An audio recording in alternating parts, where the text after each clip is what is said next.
Untuk menu baru sih biasanya kita ngelakuin kayak kasarannya kayak bertanya sama customer ya, karena produk kan mayoritas apa yang diinginin customer tuh.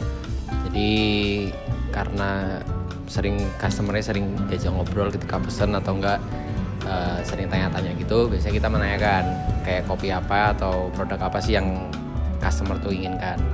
Kayak kebetulan kan di tahun ini ternyata mayoritas banyak yang suka kayak kopi susu yang manis tuh.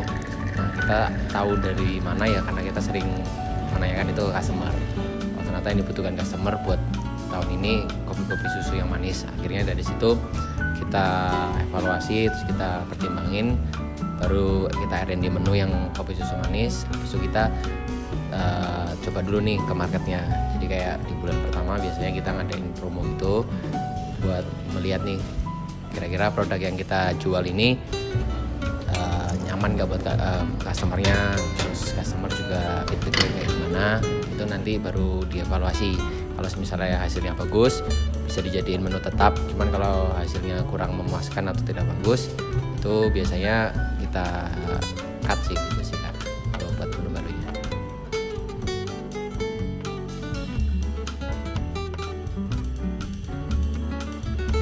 Untuk training sih yang mendasar soal hospitality ya, karena kerja di F&B kan poin utama kan di hospitality-nya.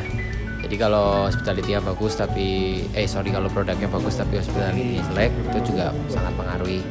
Jadi awal masuk sih yang kalau saya pribadi saya nekaninnya di hospitality-nya sih. Jadi kayak gimana cara ngadepin customer, terus gimana cara handle customer, karena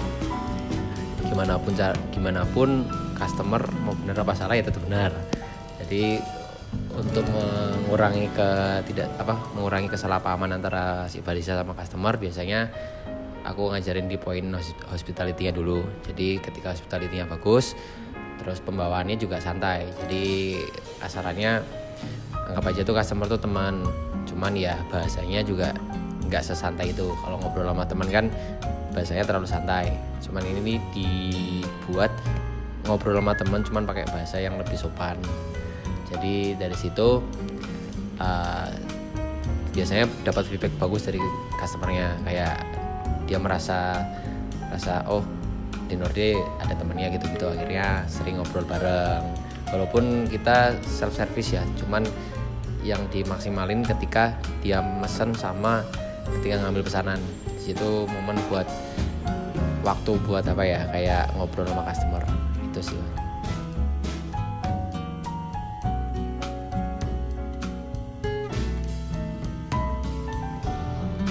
Mungkin kalau yang dari segi Instagram, karena Instagram tuh kan biasanya sebulan sebelumnya udah ada planning di mood boardnya. Jadi misalnya besok ini katakanlah hari ini bulan Juli nih, di bulan Juninya udah disiapin mood boardnya buat bulan Juli.